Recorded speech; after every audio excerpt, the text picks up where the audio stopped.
All right. So one of the things I like to do when I come to Comic-Con is hang out with my very, very, very old friend, as old as the hills, who's always here with a little flower on his head, selling his little trade paperbacks from his Canadian cartoon, Bob the Angry Flower. Are you talking about one of my favorite people in the world? Yeah. Stephen Notley is here. Stephen I wanted to bring him up Bob and the chat Angry with him. Flower. Are you going to come up, Steve? You don't have to.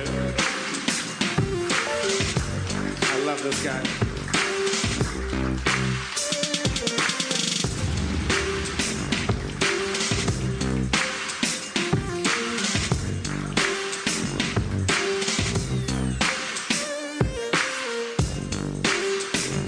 Hello, Stephen. How are you, man? I'm okay. I thought you were kidding when you said you were going to do this. Do what? You didn't say it. I thought you were kidding. Oh. All right.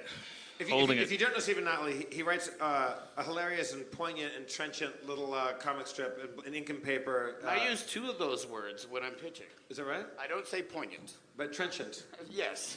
Maybe salient? I do say salient.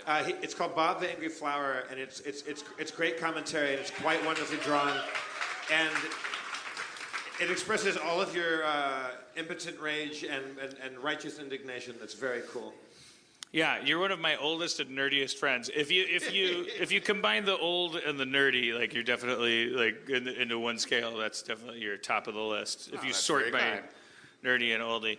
Do you remember when you were sitting in my one-bedroom apartment while I was writing Monster House, and for some reason I had cocaine, and we were like trying cocaine, and like I was writing Monster House? I do. I remember that. But it sort of kind of, and it had the tenor of a proto Harmontown kind of encounter where it was like, we don't really do cocaine here, but let's just do this anyway because I have some. I just had some because when I moved to LA, I found out you could just call someone and have it delivered. Acquire cocaine. And that wasn't the case in Milwaukee, so I was like, okay, I'll take some of that too. It's like cinnamon sticks. Yeah.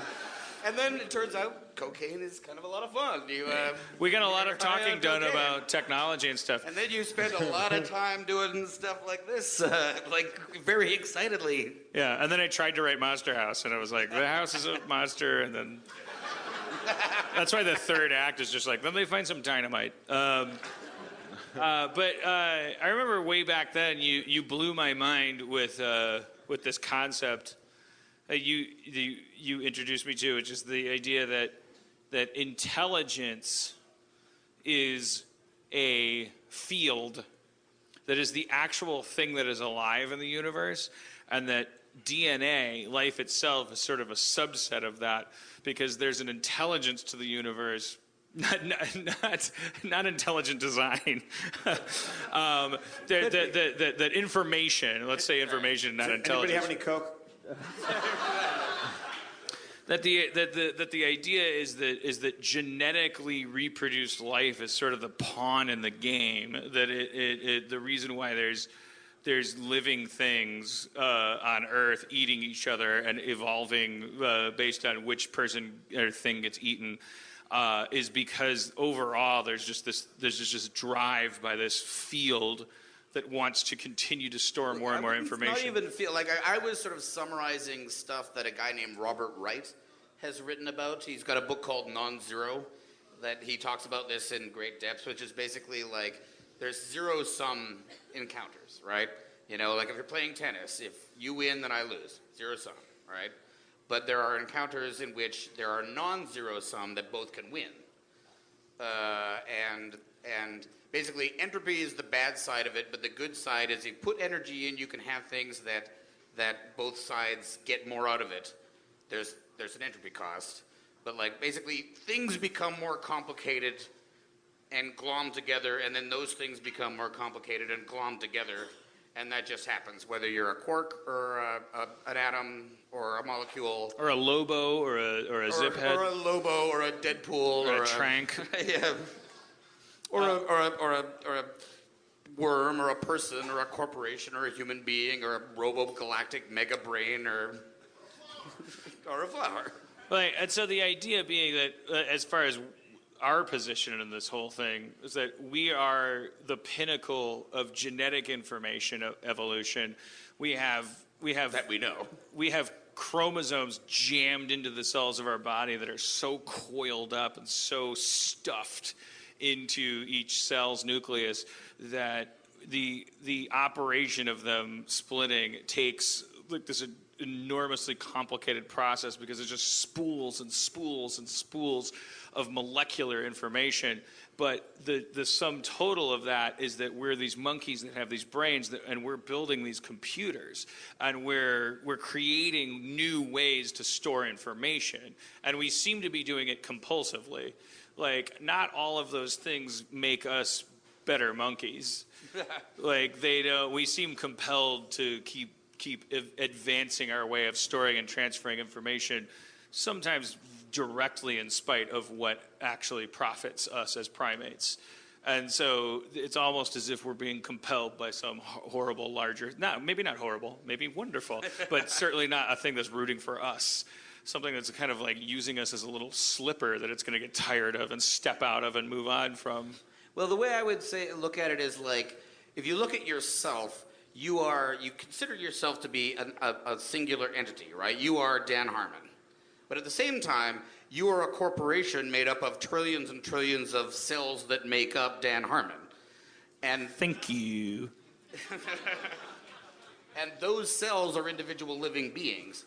So, and there is a long history of those cells learning how to be living, like how to make up a corporation of tens of trillions of cells that can actually work as a gigantic corporation, all doing their little jobs, to be this thing that, on the level of a cell, you could not imagine. Cells don't picture that the thing that they make up is conscious in the way that they know.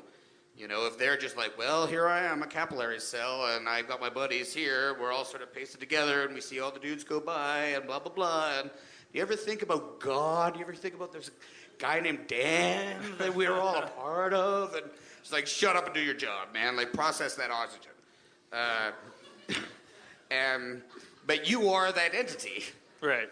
And now we also make up other entities. We are parts of corporations, we're parts of nations. We do not think that the thing United States has an identity, a sense of self in the way that we ourselves think that we have that. But why do we think that? It's completely arbitrary that only we, this collection, this assemblage of matter and life, have the capacity to have an identity, and none others do. I mean, what would the macro picture look like if we were all? Would it end at the outskirts of the Earth? Are we just stuck on this blue marble and like connecting with each other and trying to form a multicellular organism on the planet that will then reproduce? I hope so. Or is it more sinister than that? Is it like... I hope so, and it is more sinister than that. Is it maybe there's another planet like many light years away that's having the same experience happen to it, and the actual overriding principle is that we're supposed to combine with that, and we have absolutely no say in where this goes. Who cares though, right? I mean, I guess, well, no, we all care. Everybody's got a stake in it. Not only every human being, but everything in the universe has a stake in its own existence. You know, like 5 million, 10 million years ago, there was no such thing as human beings. 50 million years from now, they will look back and go like, oh, that's right, there's no such thing as like some kind of Borg-like entity that covers, you know, like light years of space and time. How much time do you think we have as humans? I'm going to defer to Dan on that one.